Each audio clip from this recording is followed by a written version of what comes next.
अब हम इसके बारे में बाद में जो हमारा अगला पॉइंट है आज वो देखते हैं हम रक्त स्कंदन। अगला जो पॉइंट हमारा वो है रक्त स्कंदन। रक्त स्कंदन, स्कंदन का मतलब होता है रक्त का थक्का बनना। स्कंदन का मतलब क्या होता है? रक्त का थक्का बनना। तो ये क्या है? एक प्राकृतिक और सुरक्षात्मक प्रणाली है। ये हमारे शरीर की, हमारे शरीर की प्राकृतिक एवं सुरक्षात्मक प्रणाली है। क्या है? हमारे शरीर की प्राकृतिक एवं सुरक्षात्मक प्रणाली है। उसके बाद में देखते हैं जो क्या करती है। ये जो प्रणाली है वो कैसी है? प्राकृतिक और सुरक्षात्मक प्रणाली है जो क्या कार्य करती है? रक्त की क्षति, क्षति यानी होती है हानि। जो रक्त की क्षति को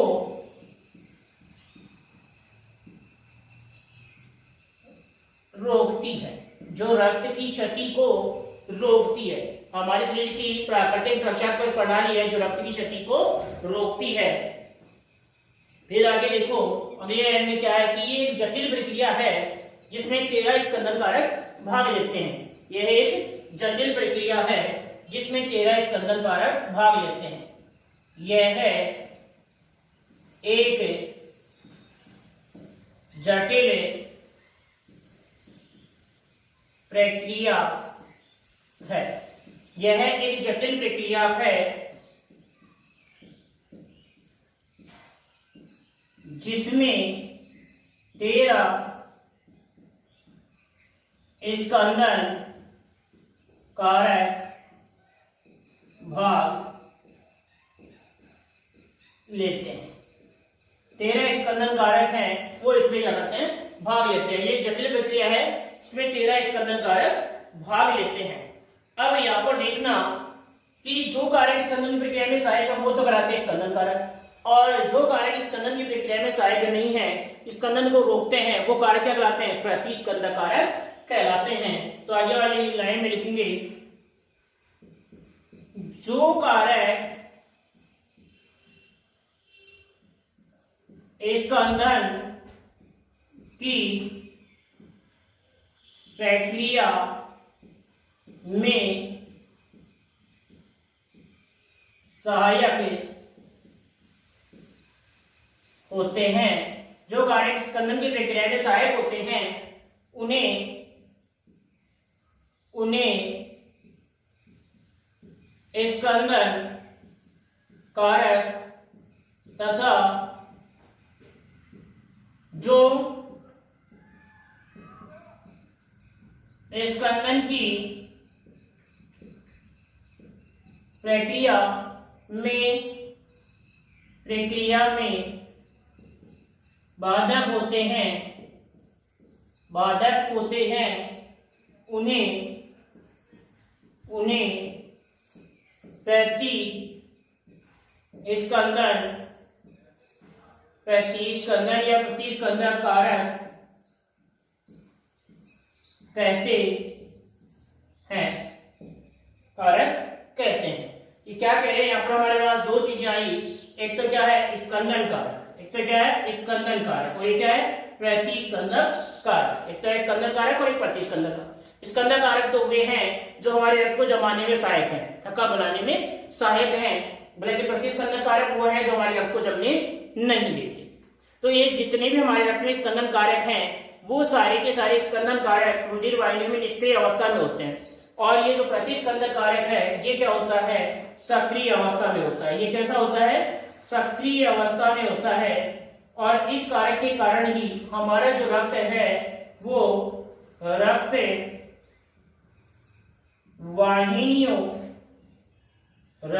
वाहिनियों में जमता नहीं है। हमारा जो रक्त है रक्त वाहिनी में जमता नहीं है, जिसके कारण प्रतिस्कंदक कारक के कारण और हमारी जो रक्त है उसमें पाए जाने वाला प्रतिस्कंदक कारक है वो कौन होता है? हीपेरिन। कौन होता है? हीपेरिन एक प्रतिस्कंदक कारक है जो हमारे शरीर में या रुधिर वाहिनियों में रक्त को जमने से रोकता है। कौन सा कारक है? हीपेरिन कारक है जो हमारे शरीर में रक्त वाहिनियों में जो रक्त है उसको जमने से क्या करता है? रोकने का कार्य करता है। कौन? हीपेरिन। अब उसके बाद में हम आगे देखते हैं कि जो हमारी रक्त स्कंदन की जो प्रक्रिया है वो किस प्रकार से होती है। तो वो है हमारे रक्त स्कंदन की जो प्रक्रिया उसको सामान्यतः पढ़ते हैं कितने चरणों में? 3 चरणों में। कितने चरणों में? 3 चरणों में। इसका जो पहला चरण है उसमें क्या होते हैं कि जो विभिन्न स्कंदन कारक हैं जो मैयाभिकार निष्क्रिय अवस्था में होते हैं उन कारकों को सक्रिय किया जाता है और ये जो कारक सक्रिय होता है उसको क्या किया जाता है? सक्रिय किया जाता है पहले चरण में। फिर उसके बाद में दूसरे चरण में क्या होता है कि प्लाज्मा में पाए जाने वाले जो विभिन्न प्रकार के प्रोटीन हैं जो घुलनशील अवस्था में होती हैं उन प्रोटीनों को अघुलनशील और रेशेदार बनाया जाता है। और तीसरा जो अगला जो चौथा चरण है उसमें प्लाज्मा में पाई जाने वाली अन्य जो प्रोटीन है उनको रेशेदार प्रोटीन और जाल बनाया जाता है। उस जाल में रक्त कणिकाएं आकर फंस जाती हैं और रक्त का स्कंदन हो जाता है, रक्त का थक्का बन जाता है। तो यहाँ तक हमने ये इसकी सामान्य जानकारी थी कि देखो अगर ये क्रिया नहीं हो हमारे शरीर में, अभी ये बताया कि ये हमारे शरीर की कैसी प्रणाली है? सुरक्षात्मक प्रणाली है। कैसी प्रणाली है? सुरक्षात्मक प्रणाली है। किस प्रकार से है? देखो अगर किसी जैसे कोई पानी की टंकी है उसमें कोई लीकेज हो जाए, क्या हो जाए? इसमें कोई लीकेज हो जाए, कहीं से टूट फूट हो जाए तो उसका पूरा पानी नहीं निकलता, तब तक वो पानी स्वतः नहीं रुकता है। रुकता है क्या? नहीं रुकता है। लेकिन हमारे शरीर में, हमारे शरीर को भी हम एक टंकी की तरह माने तो हमारे शरीर में कहीं भी कोई चोट लग जाए, लीकेज हो जाए तो कुछ समय बाद रक्त स्वतः क्या हो जाता है? रुक जाता है। तो वो हमारी सुरक्षात्मक प्रणाली है, प्राकृतिक है। हमने कुछ नहीं किया, रक्त स्वतः क्या हो गया? रुक गया। रक्त क्या हो गया? स्वतः रुक गया। इसलिए ये क्या है? सुरक्षात्मक प्रणाली है और हमें बताती है अगर ये रक्त का धक्का नहीं जमे, अगर ये रक्त का धक्का क्या नहीं हो? जमे नहीं, तो क्या हो जाएगा? पूरा का पूरा रक्त बाहर निकल जाएगा और व्यक्ति की क्या हो जाएगी? मृत्यु हो जाएगी। और व्यक्ति की क्या हो जाएगी? मृत्यु हो जाएगी। इसलिए इसे क्या कहा गया है? हमारे शरीर की सुरक्षात्मक प्रणाली कहा गया है जो रक्त की क्षति को रोकती है, मतलब रक्त की हानि होने से रोकती है। फिर ये एक जटिल प्रक्रिया, बहुत कठिन प्रक्रिया है। इसमें कितने कारक भाग लेते हैं? 13 कारक भाग लेते हैं। कितने कारक भाग लेते हैं? 13 कारक, जिनका अलग अलग कार्य है। ये आपके लेवल में नहीं, आगे हम अध्ययन जो उच्च लेवल का अध्ययन करेंगे उसमें हम इन 13 कारकों को नाम भी देखते हैं और इन 13 कारकों की भूमिका भी देखते हैं। लेकिन आपके यहाँ पर इनकी भूमिका नहीं आती। बीएससी लेवल या एमएससी लेवल में जाकर इनकी भूमिका होती है, यहाँ पर इनकी कोई भूमिका नहीं। यहाँ पर हम ये लिखेंगे इसमें 13 के स्कंदन में कितने कारक भाग लेते हैं? तो 13 स्कंदन कारक भाग लेते हैं। उसके बाद में जो कारक भाग ले रहे हैं वो स्कंदन कारक होते हैं और जो कारक इस प्रक्रिया में बाधक होते हैं, जमने नहीं देते, वो प्रतिस्कंदक कारक कहलाते। ये सारे जो स्कंदक कारक हैं वो रक्त वाहिनियों में निष्क्रिय होते हैं और ये प्रतिस्कंदक कारक होता है वो सक्रिय होता है, जो हीपेरिन है, जो रक्त वाहिनियों में जमता नहीं है। रक्त वाहिनियों में जमता नहीं है या रक्त को रक्त वाहिनियों में जमने से रोकने का कार्य करता है। अब हम देखते हैं कि जो रक्त स्कंदन की प्रक्रिया जो है वो सामान्यतः कितने चरणों में पूरी होती है? 3 चरणों में पूरी होती है।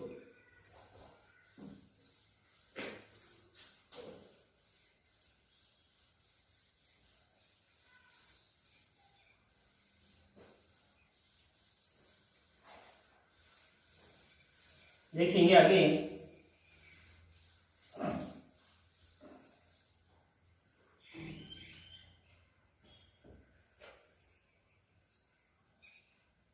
रक्त स्कंदन की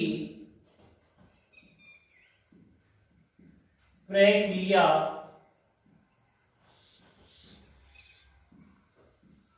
सामान्यतः 3 चरणों में पूरी होती है। सामान्यतः 3 चरणों में पूरी होती है। रक्त स्कंदन की जो प्रक्रिया सामान्य कितने चरणों में पूरी होती है? 3 चरणों में। जो पहला इसका चरण है नंबर 1, पहला चरण है वो चरण है क्या कि प्रोथ्रोम्बेन को सक्रिय करने वाले जो कारक हैं उनका निर्माण, या किसका निर्माण, सक्रिय थ्रोम्बोप्लास्टिन का निर्माण। इसका निर्माण सक्रिय थ्रोम्बोप्लास्टिन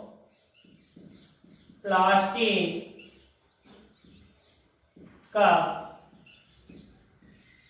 निर्माण, या ऐसे भी दिया हुआ किताब में कि प्रोथ्रोम्बिन को सक्रिय करने वाले कारकों का निर्माण, प्रोथ्रोम्बिन को सक्रिय करने वाले कारकों का निर्माण। प्लाज्मा पाइजन वाले प्रोटीन है प्रोथ्रोम्बिन, थ्रोम्बिन व फाइब्रिनोजन। तो प्रोथ्रोम्बिन जो प्रोटीन है उसको सक्रिय करने वाले कारकों का निर्माण, या वो सक्रिय करने वाला कारक कौन है, सक्रिय थ्रोम्बोप्लास्टिन है। कौन है, सक्रिय थ्रोम्बोप्लास्टिन है। तो इसमें हम देखें क्या कि क्षतिग्रस्त ऊतकों से, कहीं भी चोट लगी तो ऊतक क्षतिग्रस्त हुए, उन ऊतकों से और जो रक्त वाहिनियां हैं उनसे रक्त बाहर आ रहा है, तो उनमें प्लेटलेट्स के फटने से, देखो यहां लिख रहे हैं, क्षतिग्रस्त ऊतकों से, क्षतिग्रस्त ऊतकों से, और इधर लिख रहे हैं प्लेटलेट्स के फटने से, मतलब इन दोनों ही क्रियाओं से, क्षतिग्रस्त ऊतकों से और प्लेटलेट्स जैसे रक्त बाहर आता है वायु के संपर्क में आने से क्या हो जाती हैं, फट जाती हैं। तो इन दोनों से ही क्षतिग्रस्त ऊतकों से और प्लेटलेट्स के फटने से क्या होता है कि जो स्राव से पट्टिकाणु क्षतिग्रस्त हो रहे हैं उनसे थ्रोम्बोप्लास्टिन मुक्त होता है। क्या मुक्त होता है, थ्रोम्बोप्लास्टिन। कौन मुक्त होता है, थ्रोम्बोप्लास्टिन।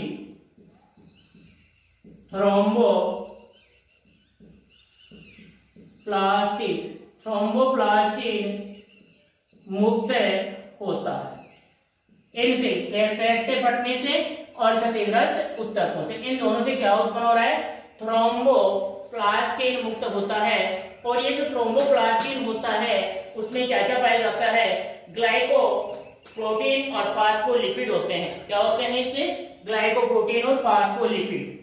इस थ्रोम्बोप्लास्टिन में क्या पाए गए हैं,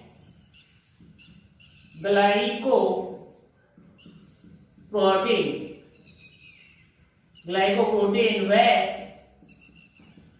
फास्फोलिपिड। मतलब ये थ्रोम्बोप्लास्टिन उसमें क्या पाया जाता है, ग्लाइकोप्रोटीन व फास्फोलिपिड, जो 7वें व 10वें स्कंदन कारकों को सक्रिय कर देता है। इसका कार्य क्या है, 7वें और 10वें स्कंदन कारकों को क्या करता है, स्कंदन कारक 7वां व 10वां स्कंदन कारक है उनको क्या करता है, सक्रिय कर देता है, तथा सक्रिय थ्रोम्बोप्लास्टिन का क्या हो जाता है, निर्माण हो जाता है। तथा क्या कार्य होता है, सक्रिय थ्रोम्बोप्लास्टिन का निर्माण हो जाता है। और ये जो सक्रिय थ्रोम्बोप्लास्टिन है, वो सबसे पहले क्या करता है, देखो हमारे पास ये जो कारक हैं वो क्या कार्य कर रहे हैं, थ्रोम्बोप्लास्टिन है उसको सक्रिय कर रहे हैं, सक्रिय थ्रोम्बोप्लास्टिन। अब ये जो सक्रिय थ्रोम्बोप्लास्टिन है वो क्या कार्य कर देता है, एक तो जो हिपेरिन है, हिपेरिन उसको क्या करता है, अक्रिय करता है। हिपेरिन को क्या करता है, सबसे पहले अक्रिय कर देता है। तो ये तो हुआ पहला चरण।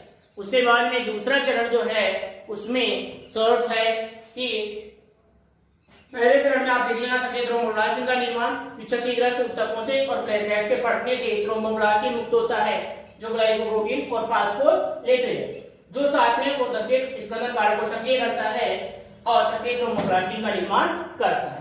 ये जो सक्रिय थ्रोम्बोप्लास्टिन है वो जो प्रतिस्कंदन कारक हिपेरिन होता है रक्त में, उसको क्या कर देता है, निष्क्रिय करने का कार्य करता है। क्या करता है, उसको निष्क्रिय करने का कार्य करता है, तो या कर देता है। उसके बाद में हम आगे देखते हैं, उसके बाद में हम आगे जो दूसरा चरण है वो देखते हैं क्या कि जो थ्रोम्बिन है, प्रोथ्रोम्बिन है, उससे थ्रोम्बिन में परिवर्तन। जो प्रोथ्रोम्बिन होता है प्लाज्मा में पाई जाने वाली,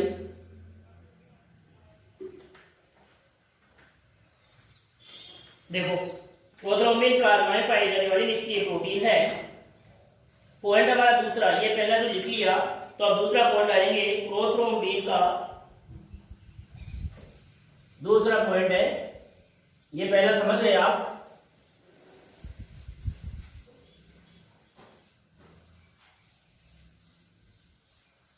दूसरा पॉइंट डालेंगे हम क्या, प्रोथ्रोम्बिन का प्रोथ्रोम्बिन का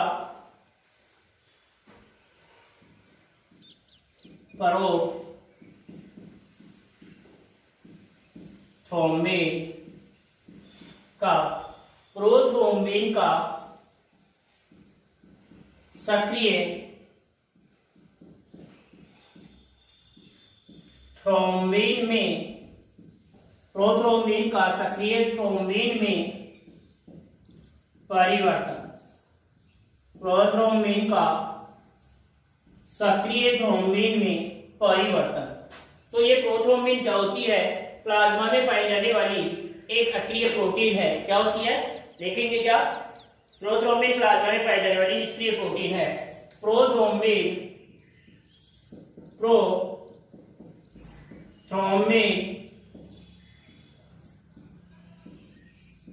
प्लाज्मा में पाई जाने वाली निष्क्रिय प्रोटीन है। जो कैल्शियम आयन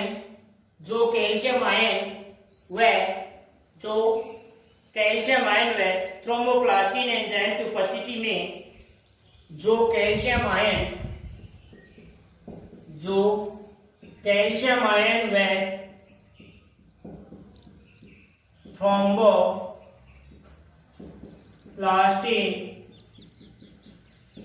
एंजाइम की उपस्थिति में सक्रिय थ्रोम्बिन में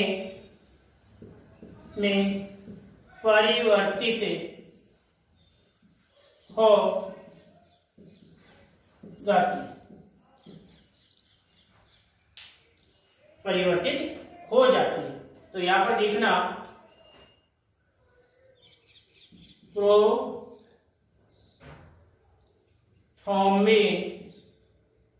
प्रोथ्रोम्बिन क्या है, निष्क्रिय। प्रोथ्रोम्बिन निष्क्रिय है और ये किसमें बदल रहा है, थ्रोम्बिन में बदल रहा है। किसमें बदल रहा है, थ्रोम्बिन में बदल रहा है। और ये थ्रोम्बिन क्या है, सक्रिय थ्रोम्बिन में बदल रहा है। इसे बदलने का जो कार्य है वो कौन कर रहा है, एक तो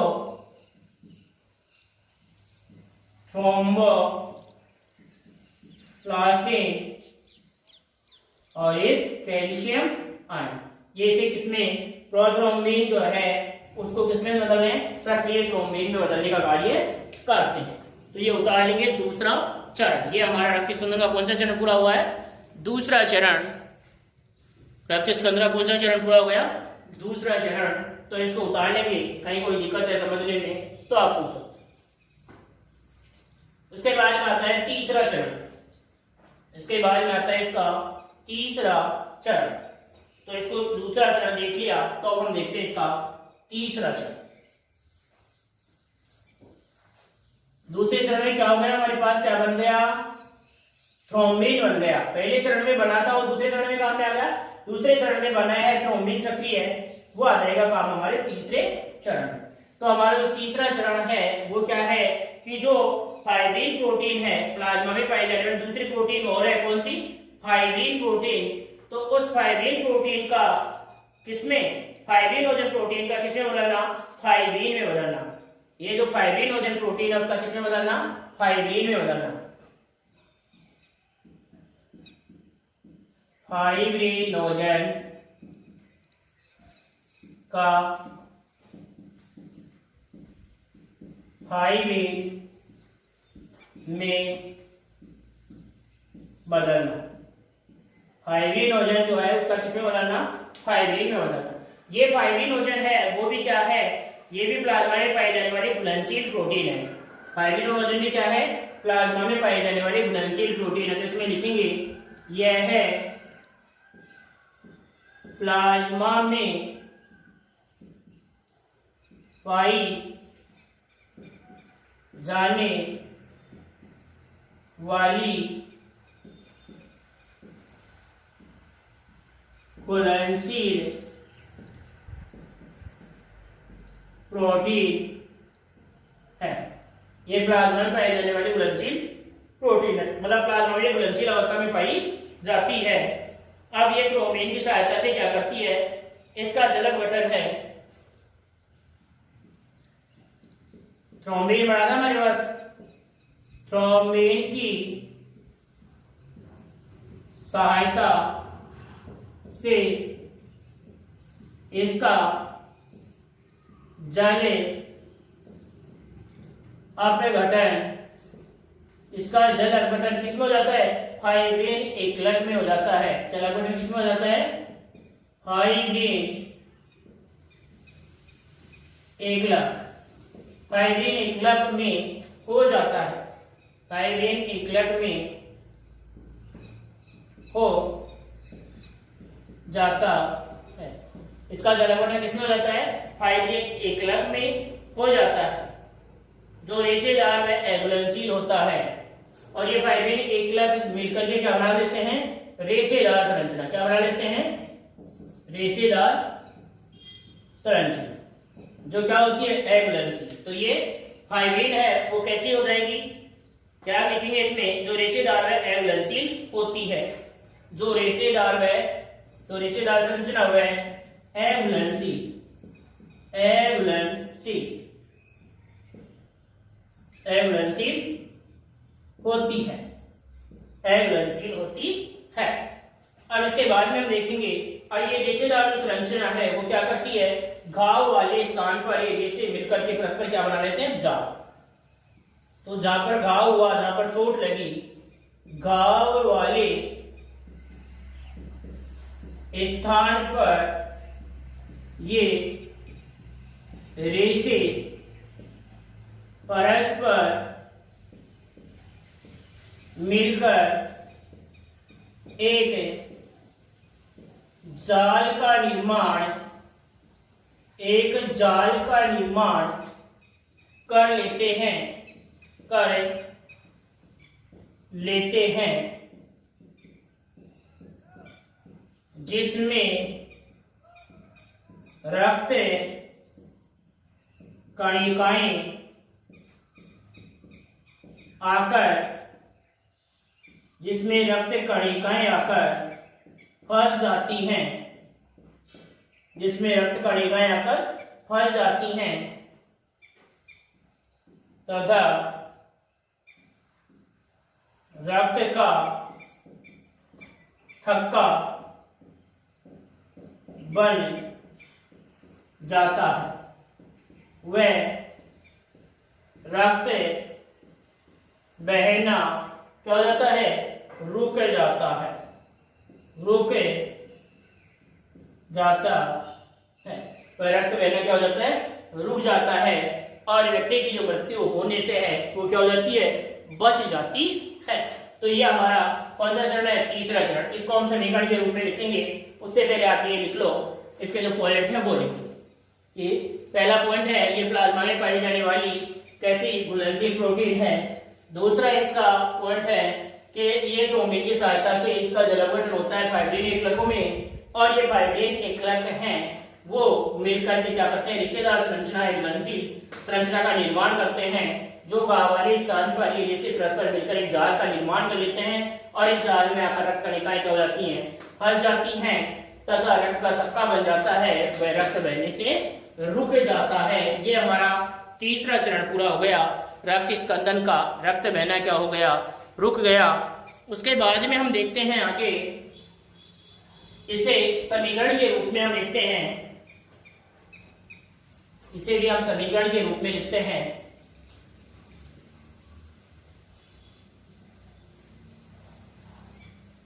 इसे हम समीकरण के रूप में लिखते हैं।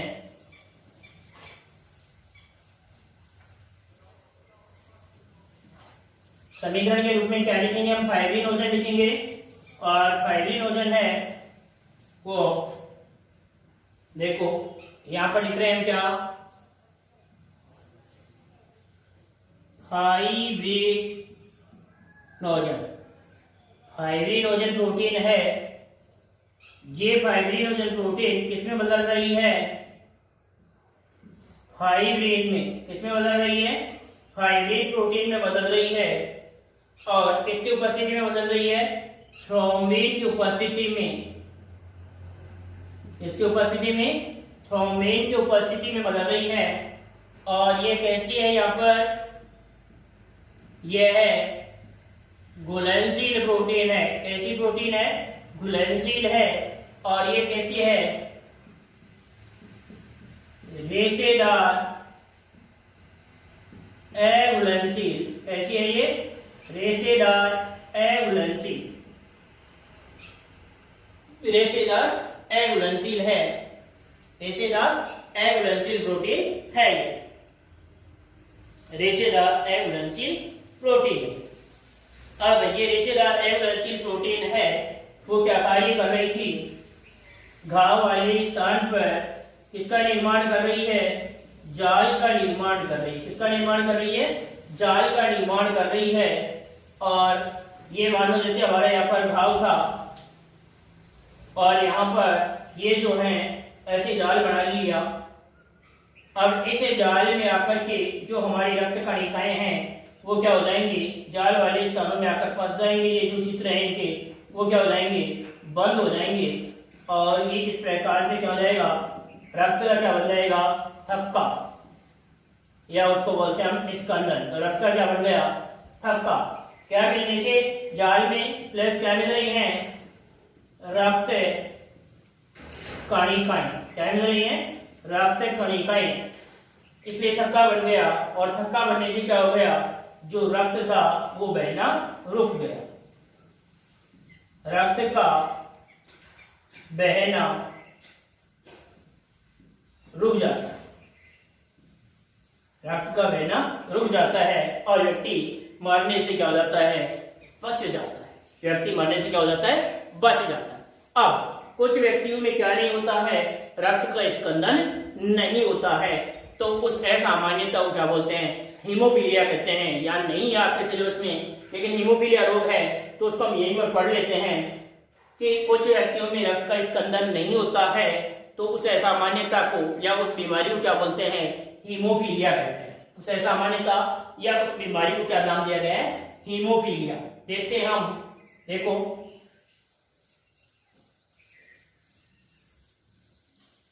हीमोफीलिया के बारे में, इसके बारे में देखते हैं। हीमोफीलिया के बारे में देखते हैं, जो कि एक आनुवंशिक बीमारी है। और क्या है, लिंग सहलग्न, आनुवंशिक है और कैसी है, लिंग सहलग्न। मतलब हमारे जो लिंगी गुणसूत्र हैं उनसे जुड़ी हुई ये बीमारी है हीमोफीलिया। तो हमारा अगला पॉइंट आएगा हीमोफीलिया। हीमोफीलिया, हीमोफीलिया इसमें लिखेंगे यह एक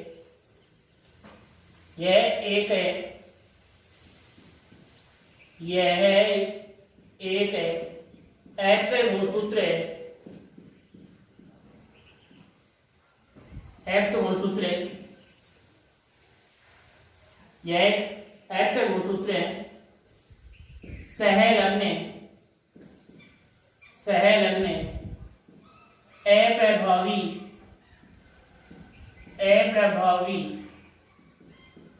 कारक।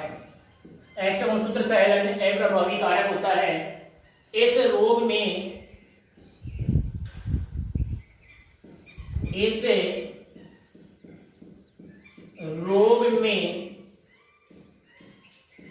व्यक्ति के रक्त का थक्का नहीं बनता है। रक्त का क्या नहीं बनता है, थक्का नहीं बनता। इसमें क्या होती है, महिलाएं इस रोग की वाहक होती हैं और पुरुष इस रोग से क्या होते हैं, ग्रस्त होते हैं। महिलाएं इस रोग से ग्रस्त भी होती हैं लेकिन जो ग्रस्त महिलाएं हैं वो आगे वंशानुगति नहीं कर पाती हैं, क्योंकि इसका कारण क्या है कि उनमें रक्तस्राव के समय जब उनमें रजोधर्म प्रारंभ होता है 12 से 14 वर्ष की आयु में, उस समय रक्तस्राव के समय उनमें रक्त बहने से नहीं रुकता और उनकी क्या हो जाती है, मृत्यु हो जाती है। इसलिए महिलाएं इस रोग की क्या होती है, वाहक, और पुरुष इस रोग से क्या होते हैं, ग्रस्त होते हैं। जैसे महारानी विक्टोरिया, सबसे पहले इसी में देखा गया था महारानी विक्टोरिया में, तो इसकी वंशावली का अध्ययन किया गया तो उसमें देखा गया कि इसके बहुत सारे जो वंशज थे उसमें जो पुत्र थे वो रोग से ग्रस्त पाए गए और इसकी पुत्रियां क्या पाई गई, वाहक पाई गई या रोगग्रस्त पाई गई। तो हम ऐसे हीमोफीलिया रोग की क्या देते हैं, वंशानुगति देखते हैं। तो ये तो हो गया कि इसका जो कारक है वो एक्स गुणसूत्र से है, लेकिन अप्रभावी कारक होता है और इस रोग में व्यक्ति के रक्त का क्या नहीं बनता है, तथा नहीं बनता है। और एक सामान्य सी चोट, एक सामान्य चोट भी क्या हो जाती है, मृत्यु का कारण बन जाती है।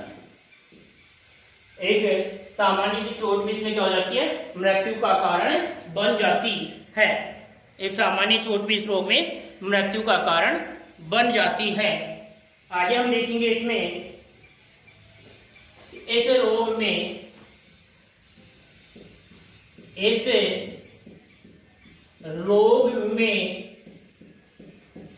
पुरुष कैसे हो सकते हैं, इस रोग में पुरुष ग्रस्त व सामान्य हो सकते हैं तथा महिलाएं कैसी हो सकती हैं, ग्रस्त, वाहक व सामान्य हो सकती है। देखेंगे हम, जैसे यहां लिख रहा हूं मैं क्या, सामान्य पुरुष। तो सामान्य अगर पुरुष है तो उसके जो गुणसूत्र हैं वो क्या होंगे, एक्स और वाई सामान्य होंगे। फिर अगर ग्रस्त पुरुष है, ग्रस्त पुरुष, तो इसका रोग कारक हमें पता है, कौन से गुणसूत्र पर होता है, एक्स गुणसूत्र पर। तो ये एक्स गुणसूत्र पर हमने ये लगा दिया एक्स, हीमोफीलिया चौथा। तो ये ग्रस्त पुरुष हो गया। उसके बाद हम देखें क्या, सामान्य महिला। तो सामान्य महिला है तो उसके दोनों एक्स गुणसूत्र क्या होंगे, सामान्य। फिर हम देखें वाहक, क्या देखें, वाहक महिला। तो वाहक महिला में क्या होगा, इसका अप्रभावी, एक एक्स गुणसूत्र पे इसका कारक होगा और एक एक्स गुणसूत्र क्या होगा, सामान्य।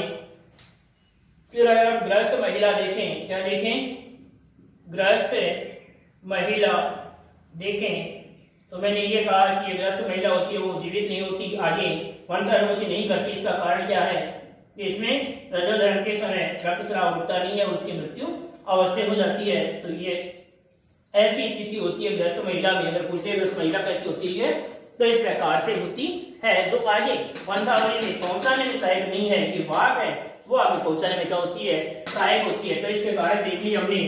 उसके बाद में हम जो देखेंगे वो इसकी वंशानुगति देखेंगे कुछ प्रश्नों के माध्यम से, कि हीमोफीलिया रोग की जो वंशानुगति है ये एक आनुवांशिक रोग है। कैसा रोग है, आनुवांशिक रोग है।